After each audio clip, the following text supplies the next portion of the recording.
Hello, ebusiafo nyame adehye nyame asomdwe nyame dom nyame enimpa ne nyame shira enye kese ewo muso enenso yabamo enchen biem from Nasab TV. Yes, I enemo abeche onyankopon asem krogen a efi ene kekan bia enihu sanse bra yedu no eye bra hia pa se o se nipa ma wona ni ko onyankopon asem onyankopon na modifo Jeremiah so ka se yen san megina okwan so na ye misa tete atempon no na ye mfa so ye nya home ama ye nkra emra onyankopon asem ahye yen sei sa mre nso na nipa horo bebre na mo nkyerɛkyerɛ na nkwa horo bebre so yese obetwe nipa fi onyankopon asem ehu eno no onyankopon de ato yen koma so ede ho asudie ato yen so se ebre ne don enyina no ye mo yen ho moden se ye bemma nyame ma ani aba onyankopon asem so sanse David kan se na onyankopon asem wa kron ne mpo asen na hengwa o say forever O Lord thy word is settled in heaven. Jeremiah say na rade won sem ba eye me de etise ewo ene nufusuo asem biara ni ho wo wiase a desin onyankopon asem ene nti odofo emra menche na menpese mese mre bebre no mepese me no bewura onyankopon asem mu na ya dwendwen enoma bi hu sanse ye hwe nya ekosi wo wiase Yesi nyina kire yen se every ayewomu the only thing that can survive and that can help us to survive is the word of God. And na yetin sem bebre radio so so TV a normal bebre na ekoso na emomo kan osenkafo nwoma no eti baako nchichem enkron a waka asem bi ewo ho wo say the thing that had been it is that which shall be, and that which is done is that which shall be done, and there is nothing new under the sun. Wasinia esi ene besan esi na ne ekoso wiase nyina na kire se bibi fufuro biara ni wa besan esi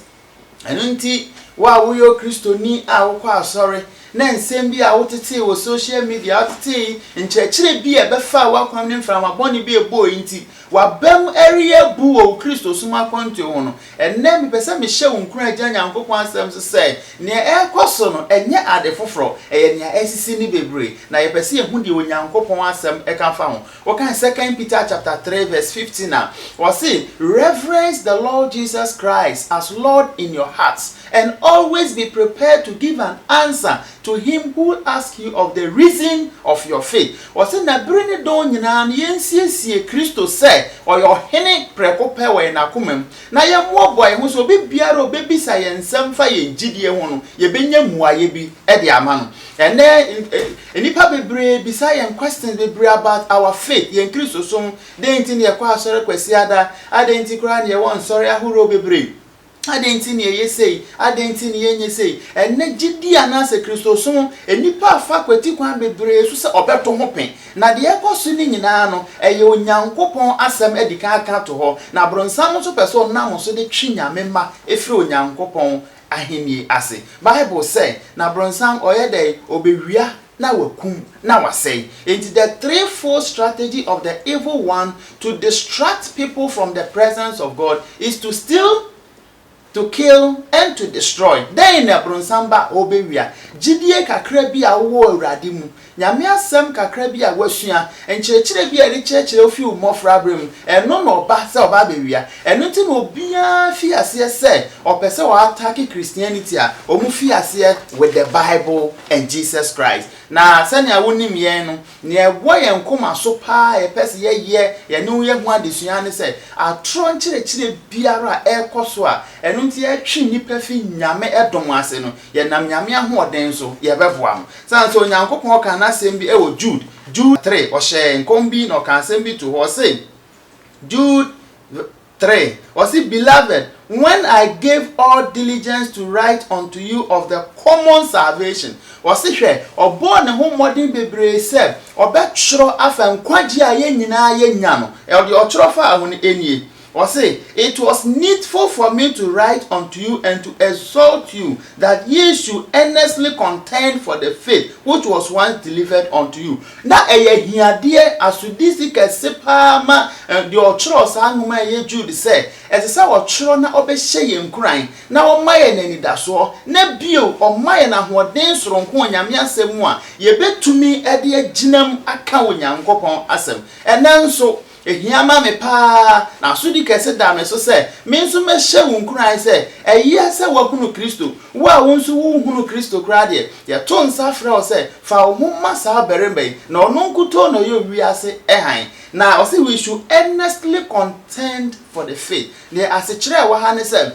yemmo ye homoden pa se ebere ne don nyinara no kware nyankopon asem a egina Bible so no ye be kyerɛkyerɛ na nipa ku se Kristo nkuto ene ewiase agenkwa. Eti mi program outline a Bible sumi mienu ana miensa edi ye nanim me pese me ne usua ho ade ni se de be ya ye behunu bebi ayedru na yate no ma biase mato ni din se the origin, the doctrine and the teaching of heretic movement. The teachings are the person bosumiensa na se bosumienu edi enanimi me de obewura Bible mu abakwase mu adesua mu na wate ase pa ne se the history, the doctrine and the teachings of heretic movement. Now when some nikasem kakra e wo ho ne say I am going to teach it synchrono and simultaneously with church history. As I say my disua mu and my apologetic ministry no me hu say nipa bebre wo problem with church history. And ye na tamfo no nso ahun say ade a ye ne ye nim na no mu gina so edikuti aye. Eti mekire asori abakwasem and ase Christosum abakwasem from the 1st century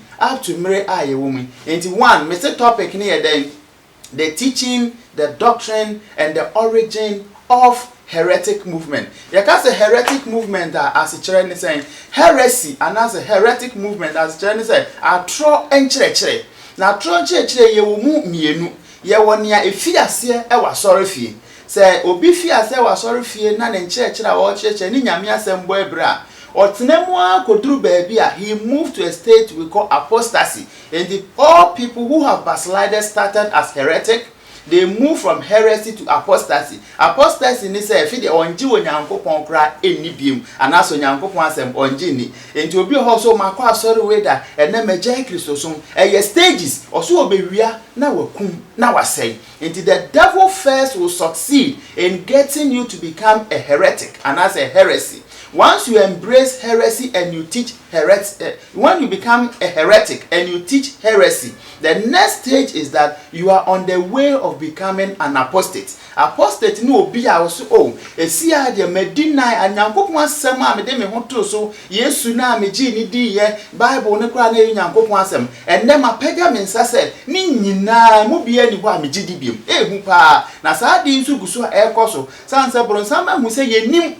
maybe I won't free or monchire eno made yo eno nti enano omo de dada nipa huro bebre enti the origin, the teaching and the history of heretic movement eyen chire asofo hia church members hia and you cannot afford to miss that teachings. Enti omo start free asori ne omo so omo start free outside obi ohokra on dia wonji Kristo kra nida nyame ansam ne kra on shede nim na emmomo no ono anso tumi fatrimpo bi se meye nkyerɛkyerɛ bi atia Kristo som. Enti heretic movement no ye were those who started from the church and ended as apostate and ye omo started from outside against the church. Na nia ehu pa ne omo a almost started from the church now ma ended as apostate no eno de ometumi aka se me maso ansuo maso ansa ena menim de emudu obi betumi aka cho se me beye Kristo ni makwa sorry weda me beye sofo kra na ne ye hwa ye manyimu ne ye hwa ne ye koso a enipa bebre na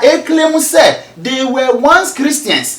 Eti ehun behia se ebesua bibi about them. Na san krofo we no monchireke heretic movement no ye wo first one no monchireke de edikan eye canonical heresy. Ye ka se canonical heresy a eye nchirechira efa onyankopon asem. Canon ye ka se canon na eye onyankopon asem a ye ne agitum se 66 books no. Sa tro nchireke bi betumi kra kira wo se Bible no ye yi nkofo bi ne create ye na enye 66 books ebi kura abo 73 o New Testament na ye be 80 sa nhoma nyina ewo ho so omukọ no mukọ hu no mu fi ase so mu kirekira wadwen be o se no kura edi fufuro bi eno mo de ba sanya ye di kan kenkan ye no o se de ne asi na egususi ene besesi ade foforo biara eni ewiase enti canonical heresy eye nkyerɛkyerɛ a ɛfa Bible na nkasa ho ekwan ya ofa aso kyerɛoye ekwan ya efa aso eka bomu enipa horo ɛkyerɛoye encho atro nkyerɛkyerɛ ɛfa ho ye bekyerem. The next heresy a ye beka ho asem eye Christological heresy. You can say Christological heresy eye nkyerɛkyerɛ a ɛfa ye na Awurade Yesu Kristo ye na gyenkwa pa ba akopɛ de onyankopɔn de na ma wiase nyina se nam ne so benya nkwa no enipa bebre so abɔ wontrim afa kwanhoro bebre so de nkyerɛkyerɛ bi mpo ɛfa saa berema mu a ne nyina no enye nokorɛ na emom sɛ na mamu ate ase no obewia na wakum na wasɛyi enti ɛho behia sɛ ye behunu saa nkrofo bebi o mu firi ba o mu nkyerɛkyerɛ ene wo mu tiri mu pɔ sɛ de be ya ye betumi aboa enti de edika ye canonical heresy ye fa Bible ne ho. Christological heresy ne fa ye na Awurade Yesu Kristo ho ne toso miensan so ame no behwe eye doctrinal heresy. You can say doctrinal heresy. Doctrine be to say eschatology, the second coming of Jesus Christ. Obi betumi agina baabi kra kyerɛ sɛ Yesu bia kra e masase su biem. Obi so bɛka kyerɛ sɛ oh rapture bia eni hɔ. We nyina ye nkyerɛkyerɛ ebi wasafo no mu, ebi nso fi asafo no mu achi e na eba. Ɔsɛ menum mienu ye dwendwen ho. Ɛno nti ene no mempɛ sɛ mɛsɛ o mre bebre. Uhu ko Facebook a na Sap TV ewo ho like the page ne ye de nkyerɛkyerɛ ebeba sanya ye display number no so screen no wo question bi wo contribution bi ekwan bi a betumi afa so a onso ba ma ye nyina ya bom na ye yi ebinum afiri ogam wo kan June 21 a o se na ebinum so mo mienfa yam hyehye enyi wo mo firi egam enti doctrinal heresy no so eye bebre obi kra beka to say omokronkron bia eni ho omokronkron embre atwam eye nkyerɛkyerɛ ahoro bebre ebi fatate ho